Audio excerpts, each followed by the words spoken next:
if I'm on the sidewalk walking to my car and I see somebody that's hungry, I give them that, you know. I don't give food or excuse me, money to people on the streets anymore. I will take them by the hand and I will walk with them to a food cart or something and I'll buy them a meal because that's important to me. I don't want to continue to feed their disease.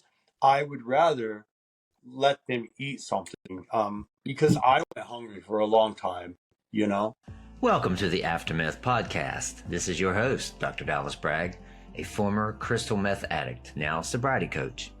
Join me on my mission to increase awareness around the epidemic of crystal meth among the gay male population and create a repository of resources for current and past addicts as well as and especially for their loved ones. This is the Aftermath. Trigger warning, this podcast will contain discussions pertaining to drug and alcohol misuse. If you feel triggered to use or relapse, please call SAMHSA's national hotline at 1-800-662-HELP. Also, if you are new in your sobriety journey and you feel like you could be triggered by discussions around drug, alcohol, and sex misuse, please do not listen to this podcast. All right, now on with the show. Hey guys, welcome to this episode of Aftermath. I am today welcoming my friend Mark, who we've known each other, I don't know how long, on Instagram. This is actually the first time we've come face to face, but let me introduce my friend Mark. Mark is a 55-year-old gay man.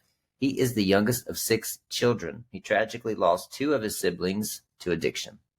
Mark was born to wonderful parents who faced the challenge of alcoholism and addiction in their family for generations. Originally from Colorado, Mark grew up in Wyoming, where he was a mama's boy, spoiled and enabled for many years, at least you're aware, despite initially struggling with his sexual orientation and even studying ministry in 1988. Hallelujah. Mark eventually came to terms with who he is. In 1987, Mark's family moved to Seattle, Washington, where his journey with substance use began at a young age. From his first drink at 7 to experimenting with drugs like crystal meth, Mark found himself on a destructive path. He lived on the streets, engaged in risky behaviors, and struggled with self-esteem issues. Mark's life was marked by addiction, crime, and instability, leading to multiple stints in jail and a cycle of treatment centers. In 2018, which was my year, Mark made a pivotal decision to move to New Jersey to start fresh, but old habits followed him. Despite the challenges, he eventually found the courage to break free from addiction and toxic relationships. Embracing Buddhism and connecting with local monks provided Mark with a spiritual guidance and a new perspective on life. I love that. Today, Mark is proud to say he is clean and sober, actively involved in AA, and surrounded by a strong support system of loved ones, including his family, friends, and his sweet boyfriend. He has found fulfillment in his career as a hairstylist and makeup artist to celebrities, and he cherishes his role as a father and grandfather. Mark's journey has been one of, and this cut me off. I was reading that. Finish that. Mark's journey has been one of heartbreak and triumph. How's that? Yeah. I will finish my script. Yeah. Welcome to the show, Mark. Thank you. What a story. Wow. Are you going to drop some celebrity names, do some name dropping today? No? No. Well, we like to start with a wellness check-in on the show. Right. So I would like to know, how are you doing today? I'm doing really well. Thank you. Yeah. I actually just celebrated my 1 year just 3 days ago. So Oh, wow. Happy birthday. thank you. That's great. Good for you. Yeah. So I'm doing very well. I am in a 12-step program and I am working my way through the steps. I'm at the tail end of them now. So Okay. I have a very strong connection with an entirely wonderful group of people that I choose to call my friends. I have a stable, sane relationship today. And I have 3 wonderful dogs and a great career. And I'm extremely happy. I'm at a place in my life right now that I never would have imagined. I've actually become one of those men that I wanted to be like, but I used to Mhm. make fun of. Uh, So yeah, like a yeah, normie. yeah, yeah, yeah, yeah. Yeah, yeah, yeah. So I get that. one of I those. get, Well, I would always see guys like me, and I think because I was jealous, um, hmm. I would pick them apart and judge them. So Yeah, now I try and flock to that crowd. So yeah, yeah, yeah, it's yeah. important for me to be around successful people. Love it. Love Yeah. how things change. Yes. Well, before we went on the air per se, we were talking about how you got to New Jersey, and Huh. I think that's an interesting place to start. You could retell it. You bet. So I was an active meth dealer in Seattle and a hairdresser, but very unsuccessful at my career because of my drug use. It kept me pretty preoccupied. Yeah, And I would say so. I was right. I was having a very, very bad day. I was probably going to be killed that day. I had been threatened with my life over a deal that had gone wrong. And I had less than $500 in my pocket. And I just decided that I was going to hop on a plane with a stolen credit card. And I was going to come to the East Coast, which I had never even visited before. I had a friend that had moved out here at some point, and she and I had kept in touch. So I knew I could go to her place and at least crash on her floor or something. So that's what I did, and one thing led to another, and here I am.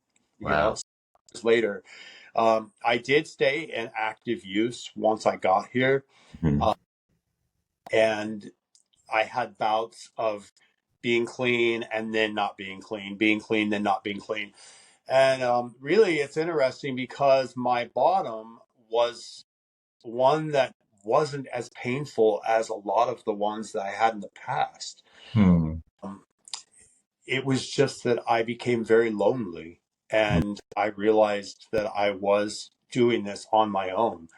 Hmm. And when I realized that it was either that lifestyle or success and a future, or death.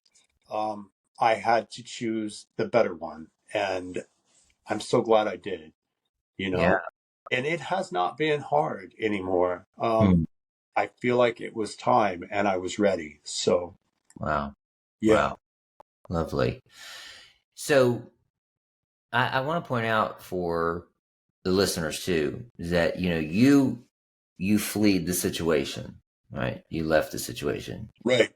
Yeah, it was a stolen credit card, but we all did By the that. way, What? I actually, I actually paid for that. I paid it back. Oh, nice. Good for I, you. yes, yep, Good for you.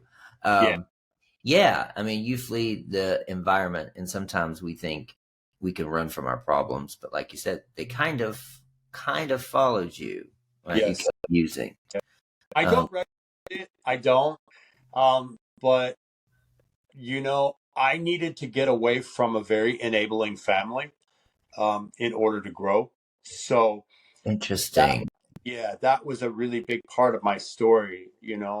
My mother is so amazing and she's one of my best friends.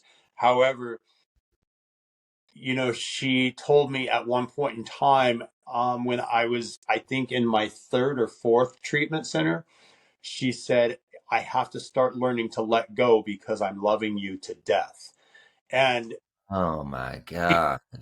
understood that. We had a very dysfunctional, very sick relationship as far as enabling went. But she is my biggest cheerleader in recovery. So it's like, she never gave up on me. Wow. Can Yeah. you can you share some ways that she was enabling you? What are some signs that our relationship with our family is unhealthy? So I would call my mother, and this was back before there were cell phones, and I would call her from a payphone, and I would always call collect too, because I never had any change. And so I would call her, and I would tell her they're after me, and she'd say, "Who's after you?" And I would say, "You know them," and I never knew who it was. And and she would just say things like, "Well, wait until they touch you and then call me back." And that clicked in my mind. And I was like, she helped me get out of that paranoia and what I call drug induced schizophrenia. Um, but the thing is that she always came to my rescue. After I would had enough, like after being out there for like 2 weeks and I was just running ragged, I would call her and she would say, "Where are you?" And she'd come pick me up. And it was always, we'd go buy a pack of cigarettes for me because she didn't smoke. And then she'd take me through the drive through at Taco Bell. Mm. And then she would take me back to her house. And every time I would get the same lecture: "I can't keep doing this for you. I can't keep doing this for you." Well, the last time I was able to stay with my parents, my stepfather told my mom he can't come here anymore. So she put a lawn chair in the backyard and hid it and put food out there for me and a blanket and a pillow. And then as soon as he would leave, she would come and hide me back there. Mhm. And that's where I would stay. Wow. And even though she was enabling me, she was doing her job as a mother. Right. But the thing is that it kept me going. It kept me sick. Um, I didn't have to experience pain the way I needed to. Wow. And and that was a big deal.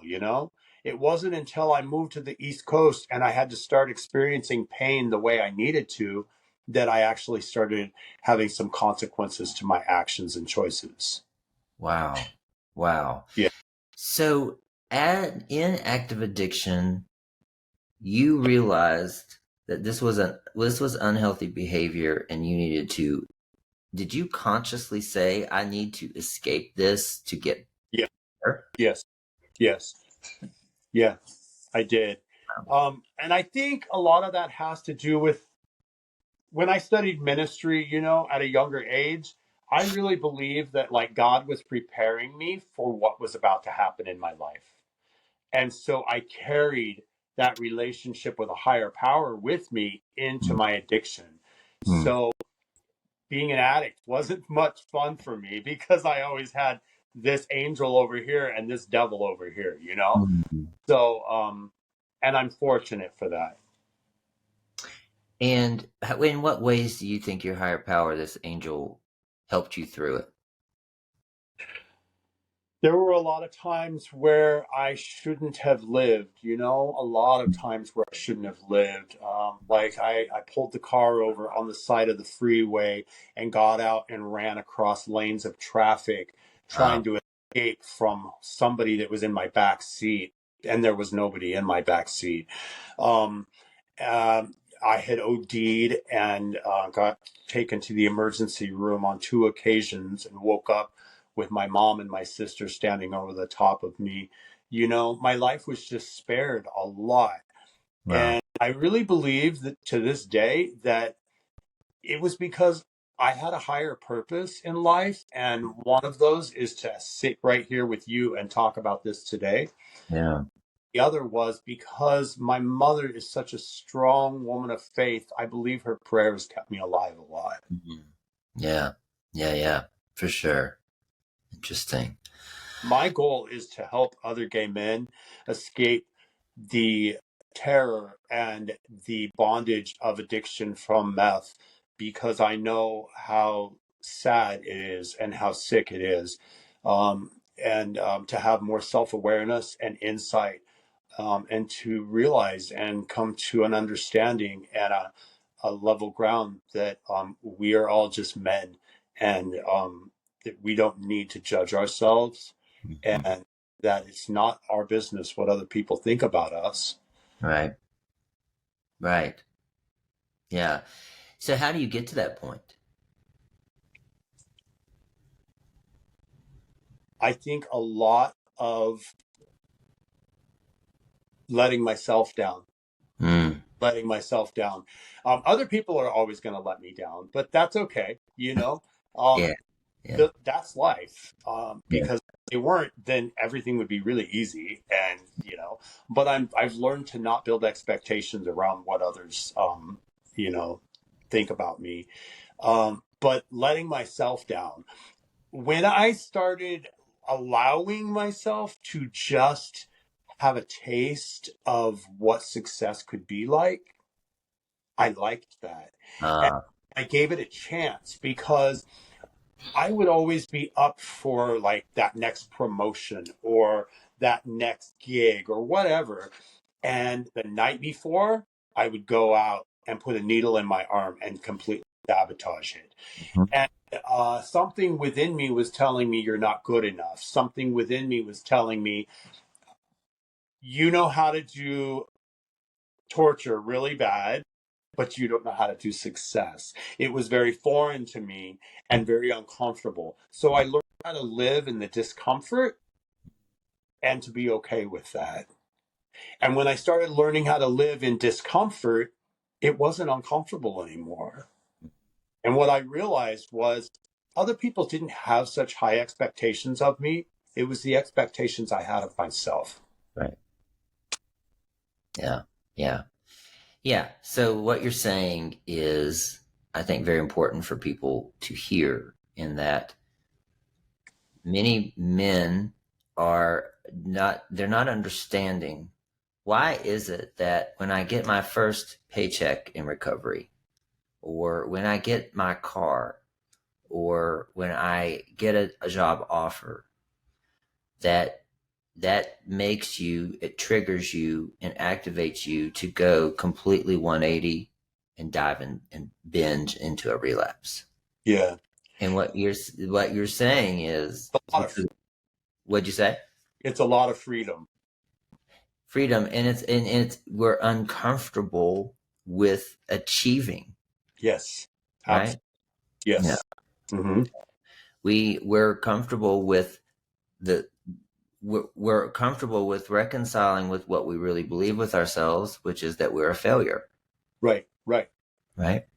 Well, let me tell you something. So my niece actually had a baby recently, and I saw a picture of the baby, and he's now over a year old. But he had on a shirt, and it said, "All the girls love me." And I saw that, and what a beautiful, adorable, great nephew of mine. However, I looked at that shirt and I thought, this is the society that we grow up in. He's not even a year old yet, and he's already wearing a shirt that says, "All the girls love me." And I thought to myself, this is how we expose children. And Mm, growing up, if I were had to have worn that shirt as a baby and then so on, I mm, would have grown up thinking that's who I was supposed to be. mm, And I grew up in a very small town in Wyoming where being gay was not even a thing. It mhm, was never discussed. mm, And when we moved to Seattle and I met the very first gay person I ever met, I was shaking. I was like, mm, I was in awe. And I mm. was, oh my gosh, it was like, meeting a celebrity or something, because it was like, you're the person I've always wanted to be. Yeah. And so becoming comfortable with who I was took a long time because what I realized was it wasn't who I slept with and who I had sex with, it's who I loved. And they were completely separate. It took me years to understand that whenever I laid down with another man, that I associated that with methamphetamine Mhm, and that I didn't know how to make love. I only knew how to have sex. And and it is a daily reprieve for me. It is a daily reprieve to still become comfortable in my skin with who I am, and to leave all those negative and untruthful thoughts behind me. So you're saying, and what I hear you saying is what many of us, almost all of us in meth addiction face, is that the crystal meth magically took the shame away from having sex with another man. Yeah. And we're not addicted to the sex, we're addicted to the feeling of finally being normal. Right. Right? Right. Yeah. So can you talk about, if you're comfortable, what's the process been like to enjoy sober sex and to uncouple the association of crystal meth with sex? So first of all, I have a partner now that is amazing, and he has made me feel very comfortable in Hmm. that. So I think that's really important, because it's not a production anymore. you know, and before it was a production. Oh yeah. It's like Oh yeah. yeah. I think you know what I mean. Oh But yeah. We and get so now it's just like a simple thing, it's a beautiful gesture, I guess, more so than having to plan and get the hotel room and get the lighting right and staple the curtains to the wall and all of the ridiculous things, the fire alarm on the ceiling, and Oh yeah. everything that came with it. Yeah. Yeah. Yeah. Yeah. Yeah. Finding a partner who understands that you're healing from something must help, Hmm. right? And give you the space. Yeah. Go ahead. Oh, it does, absolutely. And when I met him, I was just looking for somebody to date. It wasn't something I expected to Mhm. happen. Mm. And now he's become like my best friend, Oh, and I love it. we have a relationship. And I also met him when I got sober too. So, which was always frowned upon, like, don't meet anybody in your first year, all that. But I have to tell you, he never touched drugs in his life. Yeah. And so for him to understand that I'm a recovering addict, and for him to understand that I need fellowship and I need connection with a higher power, um, there are days that go by where I feel like maybe he's not human and that he's an angel. Oh, yeah. yeah, Yeah. Yeah, I believe that. Yeah. yeah, I love yeah, it. Yeah. yeah.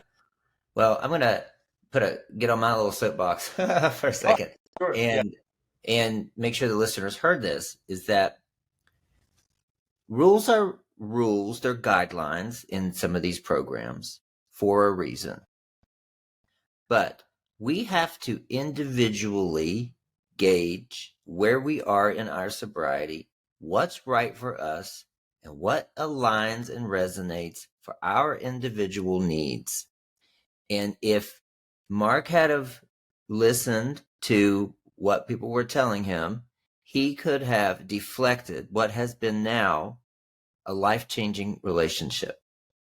If he would have said, sorry, I have to wait a year before I date anyone, you're deflecting the blessing that's coming along. Now, maybe he would have come back, but it's important to note here, stop adding undue shame and pressure on yourself by blindly going along what someone says you can and can't fucking do in the first year of your sobriety. Right.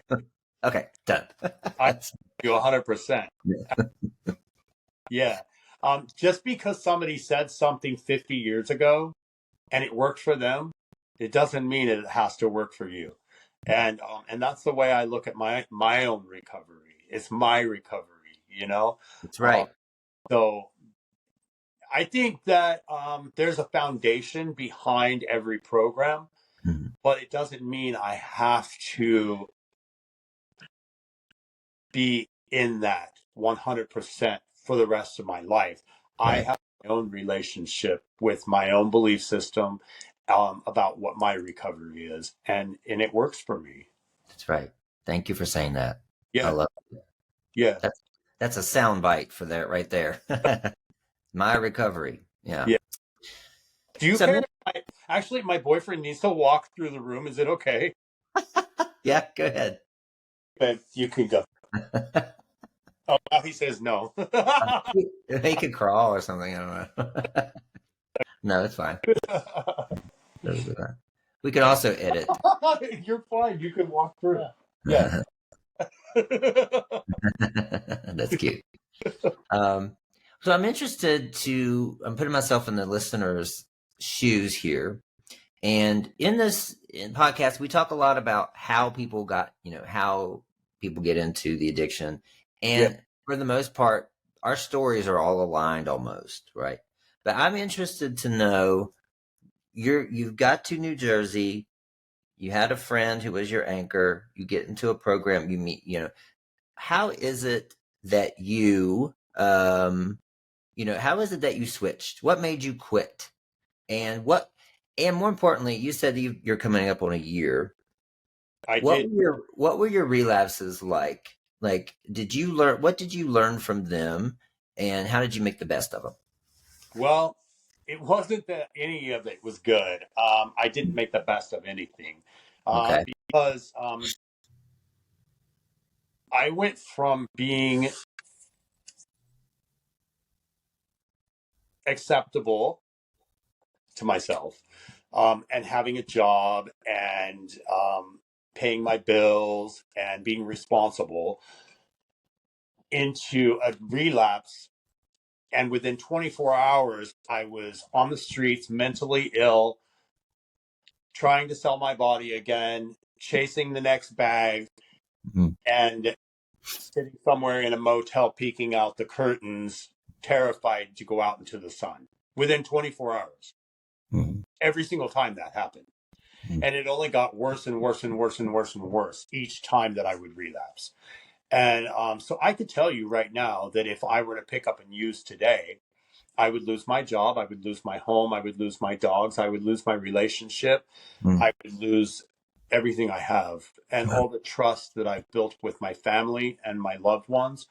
My friends in recovery would be there for me, but there would be boundaries.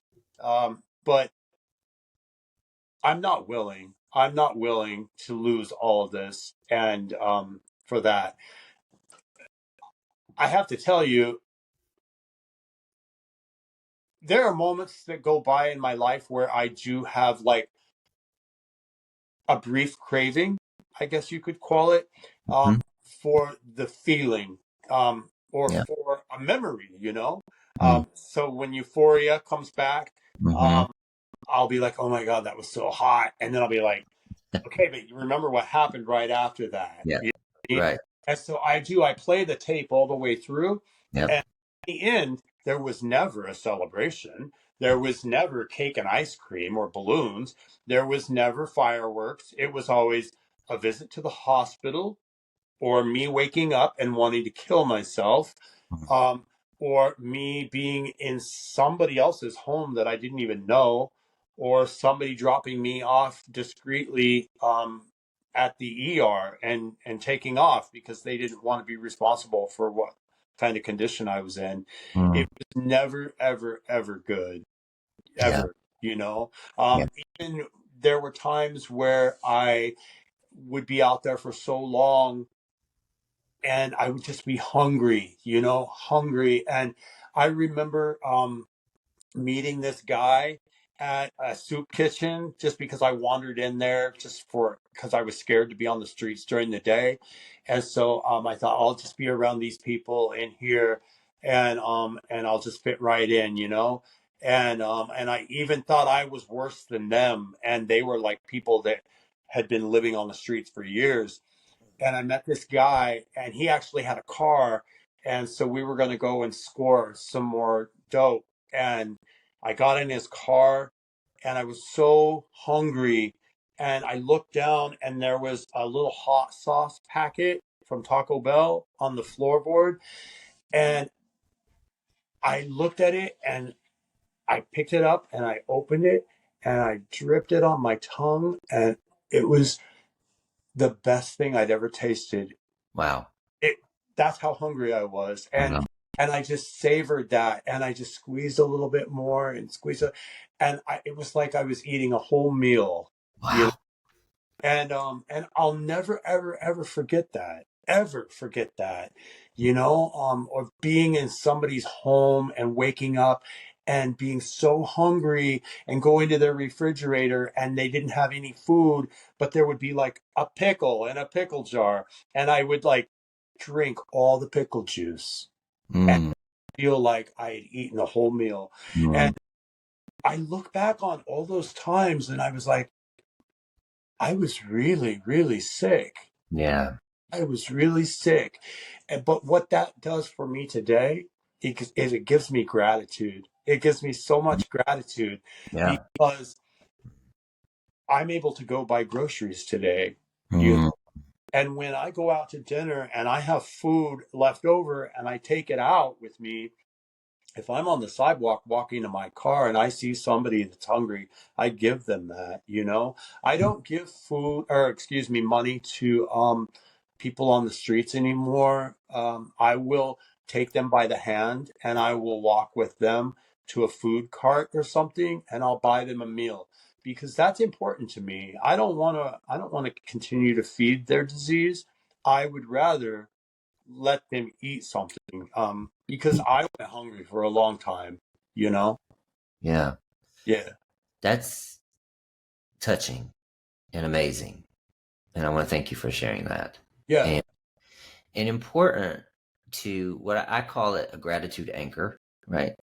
Is that if you can take yourself back to a situation, and it can either be high vibe that makes you feel grateful, or it could be, sucking on a hot sauce packet because Yeah. you're so starved, you know, and anchoring into that to provide perspective. So when you're in your sober life and you want to bitch and complain because you're bored with a 9 to 5 job and you're bored with life now and you just want to use, Hmm. you anchor into, oh yeah, it was only a few years ago that I was so hungry I could only eat a hot sauce packet, right? Right.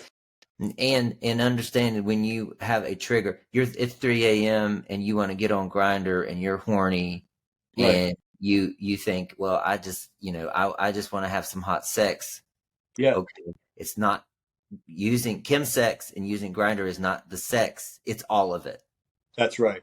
It's like you said, you use and all of a sudden, for many of us, as soon as we get it in our system, we convert back to wherever it was we were before. It could have been 2 years ago before that the last time we used, but we immediately pick up where we left off. That's right. That's right. And it's even worse this time. You know, it is. It's worse each time. And I actually have kept videos of myself Yeah. when I used to use. Mhm. I really can't believe that was me. Like Yeah. I look at my face and I was so sick and I had so much nerve damage, and I believe like neurological damage. My face was so distorted, and my body movements that I couldn't hold still, and I almost looked like I suffered from Tourette's or something, you know, because I would just jolt out of my seat, you know, or just do these really strange ticks with my body and my face. And I remember I remember walking down the street and there was a woman and her child walking coming toward me. And when they saw me, she it was like she took her child and she ran to the other side of the street, and I was so upset with myself because I knew that the way I looked Mm. was so scary that she didn't want her child to see me. And that hurt me so bad that I was in public and that people were afraid of me because that's not who I was Yeah. inside. Yeah. It's who I'd physically become. Yeah. And I hated it so much. Mm. I did. Yeah. Yeah. Yeah, there's a video on YouTube. There's a I forgot what the program's called, but they interview homeless people, and but one of the people they interview, they pay this young meth addict to come in, and because he's getting money, he comes in and gets interviewed, Yeah. and to watch his body uncontrollably jerk Yeah. and to see him wasting away, you Yeah. know, that's the video you need to bring up when you're tempted to watch some P&P porn, Yeah. right? Yeah. That's the video you need to bring up to, if you want a cock block, Right. because it can easily be you. Yes. Yeah. Yeah. Yeah. Mhm. So, okay, going back to your story, and you're clean, you're back to, and how, so where do you think, let me ask you this. What do you think is the most misunderstood about crystal meth use and about the addiction? Misunderstood. Yeah. I think that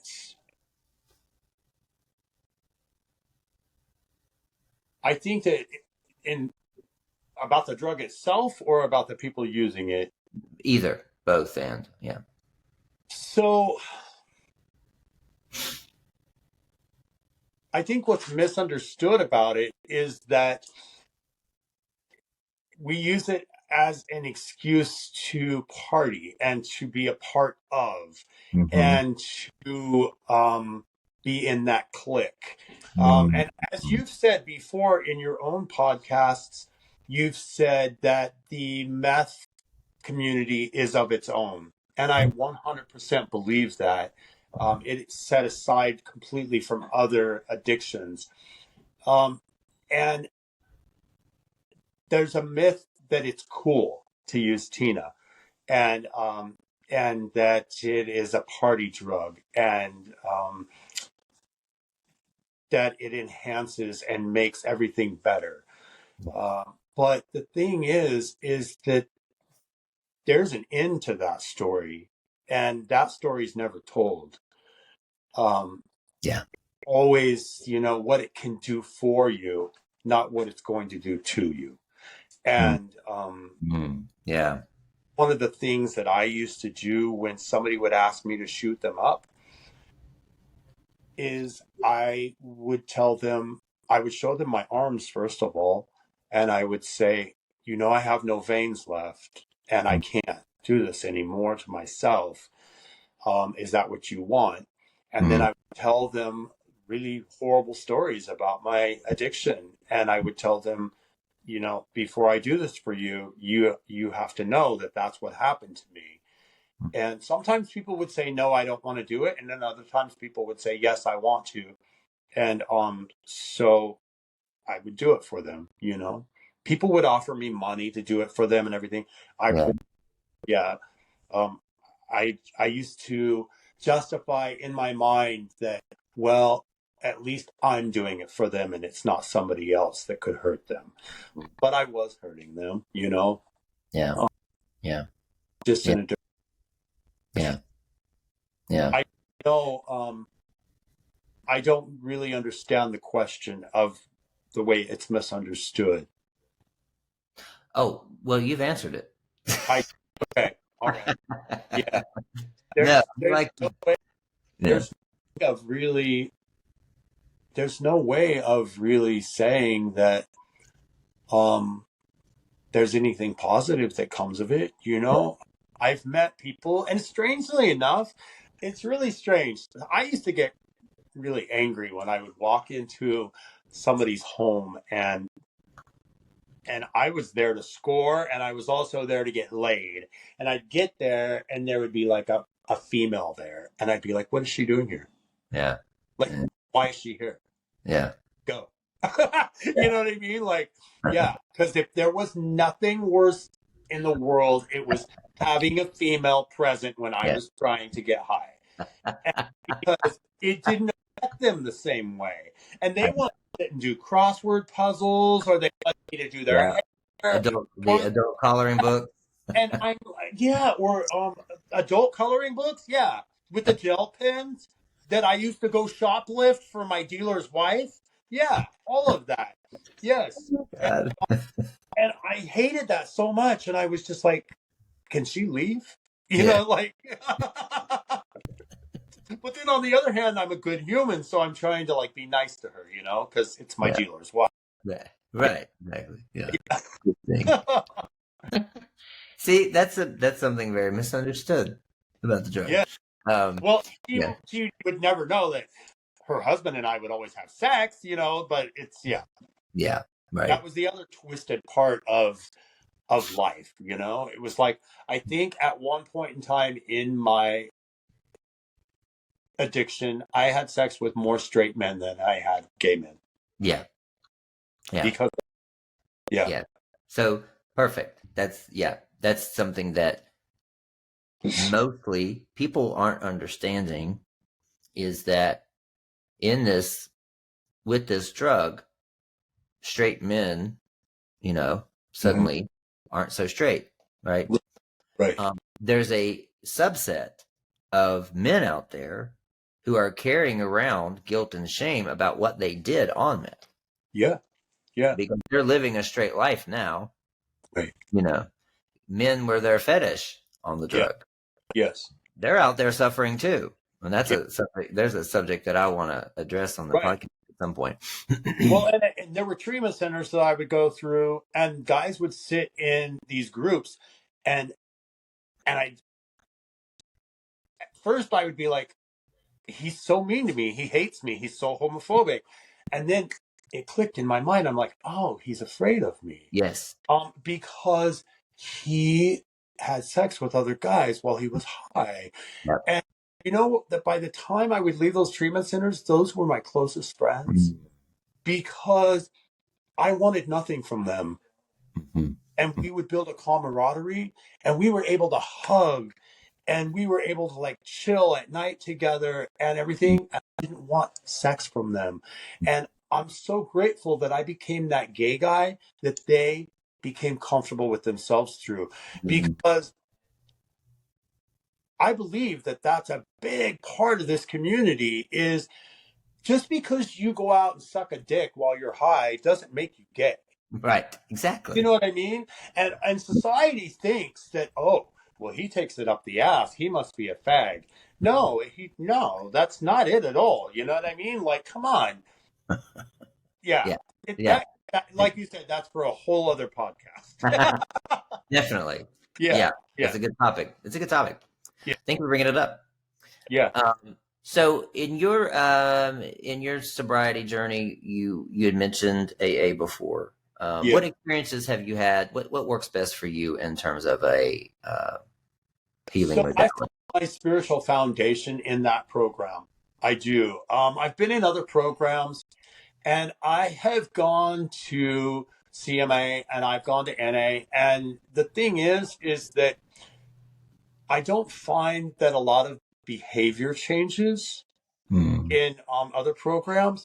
But for some reason, I find more maturity and more spiritual grounding in AA. I just do. I mean, and I feel like there's more long-term sobriety there too. I have a difficult time going to CMA, because if I go to a CMA meeting and I sit down and I look around at some of the guys, I'd be like, I'm like, oh my God, why didn't I meet him when I was high? You know what I mean? Like, yeah, and that's what goes through my mind. So I'm like, let's just not have those meetings anymore. Yeah. You know, like, why keep torturing myself? Right. So, right. Yeah. Yeah. And I'm so glad you said that, because if you're listening and you're triggered and you're activated by CMA meetings, but you feel like you have to go. You don't have to go. And it's perfectly normal. It is perfectly valid to sit in a room with a bunch of gay men who knows what it feels like. It takes you, and that it could be 5 to 10 minutes away from the both of you relapsing together. If you're attracted to one another, Mhm. there's a risk there. Now, there, not to say that that always happens, and there's a bunch of CMA groups who offer a different type of space and environment where you don't feel as activated and as triggered. That does happen. There's also CMA online where you can keep your camera off. You try not to look around and that kind of thing. So, but there's two ways to look at it. It does it's kind of an exposure therapy. You expose yourself to that kind of room and you're still not using, then you've come a long way, right? Yeah, In the beginning, it can be very triggering. And so it's okay. It's okay, I think, to find what works for you. And Mark is using AA, and that seems to be what works for you. And you said you're getting through the 12 steps, right? I am. Yeah, How's that experience been for you? awesome. Yeah, it has. It's not as hard as I thought it was going to be. Mhm. I made such a big deal of it before, and it's oh, this isn't hard. Yeah, Yeah. it's Yeah. just actually doing the work. Yeah. Yeah. That's the hard part. You Hmm. have to do the work. You know, um, holding myself accountable and responsible, and actually um, making the time for something healthy is new for me. Mm. I always made time. I would travel to other states to go score dope. You know what I mean? Yeah. I Yeah. would walk there in the snow. Mm. But if I wake up and I'm sleepy or whatever, and I'll come up with some form of excuse as to why I don't need to go to a meeting or a function or whatever. So now I have to remind myself, you know, I would have driven a stolen car to go pick up drugs. That's right. So Yeah. yeah, Yeah. Yeah. That's a great perspective. and I did. Yeah, and you You did. several times, I went to jail for it, but yeah. Yeah. Yeah. Is there anything that I haven't asked you that you feel like is important from your story or what you've discovered or something you feel like you want to mention? And don't feel pressure. I just want to make sure I covered it all. I don't think so. Mhm. Yeah, Good. yeah. Good. I think also, well, there is one thing. So, you know, people are afraid to allow society to know who they are once they get into recovery. And that was a concern of mine before, because I didn't want my clientele to know what type of person I used to be. Mm. Um, and Mm. I'm at a place in my life now where I'm really surprised that people are not afraid of me anymore, and they're less quick to judge me for my past, but Mm. they are more about seeing who I am now and seeing how far I've come. And I feel like I've gained more from that, Mm. rather than losing, Yeah. because I held myself accountable when I relapsed a year ago, because I have a year clean now. um I allowed my neighbors to know what I was up to. I allowed my landlord to know what I was up to. I allowed my employer to know. And as a matter of fact, when I celebrated a year clean 3 days ago, I walked into work, and the girls in the salon, they all hugged me and gave me a beautiful card. Oh. Actually, it's right here. Uh-huh. And it says, happy soberversary. Oh, I love that card. And they all signed the inside of it with a Oh, I love that. How and supportive. and not just that, but my boss gave me a 1 year coin. Oh. And Oh. I'm like, what? They're on board with me. Yeah. Yeah. So it's pretty awesome. I highly recommend telling the people that are closest to you what you're up to, Yeah. because then you can't get away with anything. You know what I mean? And Yeah. also, I have allowed those people to point out to me, like, if I'm starting to be squirrely or whatever, Yeah. because I can't see that in myself. If I Huh. have meditating and praying on a consistent basis, Uh-huh. then I might, fall into a little exaggeration here and there, which then Mm, to lying, which then leads to this and that. And before I know it, there I go. Um, interesting. so I have asked people in my life, can you please hold me accountable by letting me know if I seem out of sorts, Yeah. you know? Yeah. So, Yeah. That's really important to underscore here too, is that your last relapse, it was a relapse, but it was a conscious. You were conscious, you were aware, you were counsel. open, you were honest, Yeah. right? Yeah.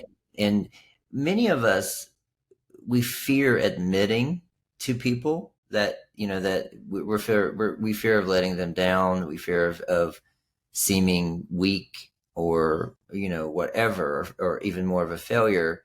But it actually takes so much more strength to be honest about where you are. Yeah. And don't you agree? Yeah. Yes. Yeah. Yeah. Yeah. It's just that,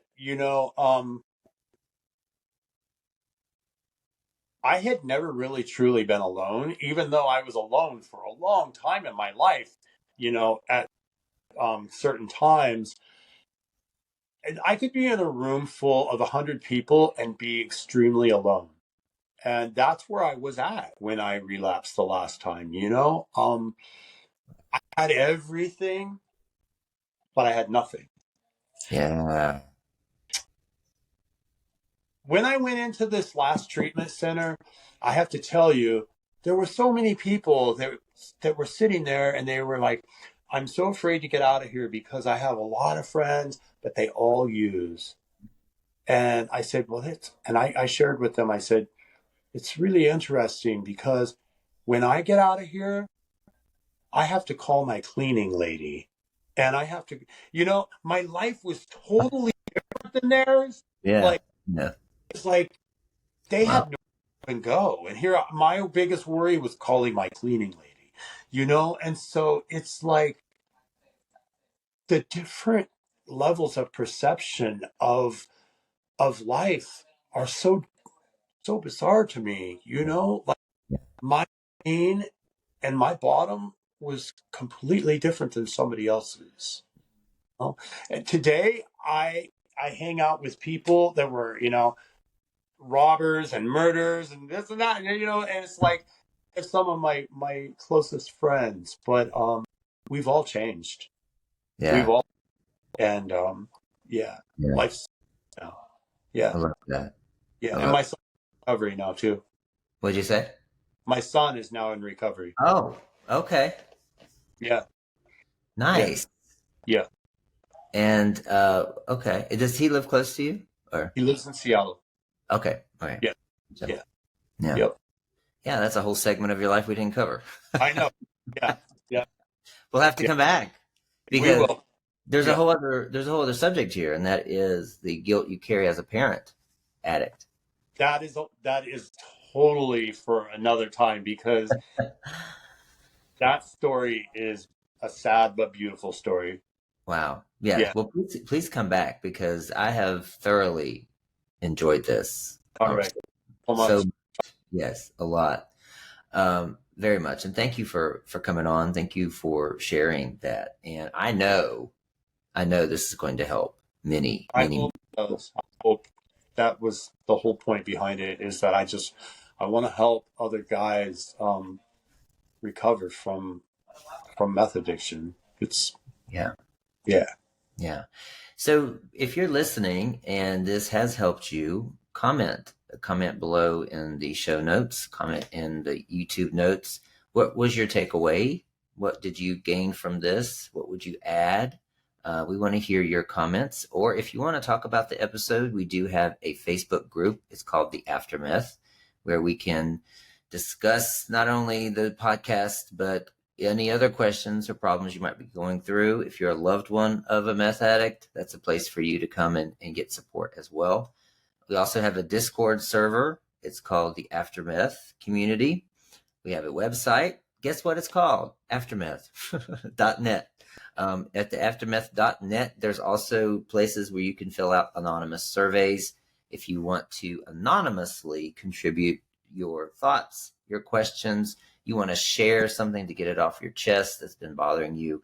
Earlier today, I shared something on a social media channel that was very vulnerable and very dark about something that I did, and immediately got a comment saying, I'm so thankful that you shared that because it has released some guilt from me because I've been carrying the same thing around.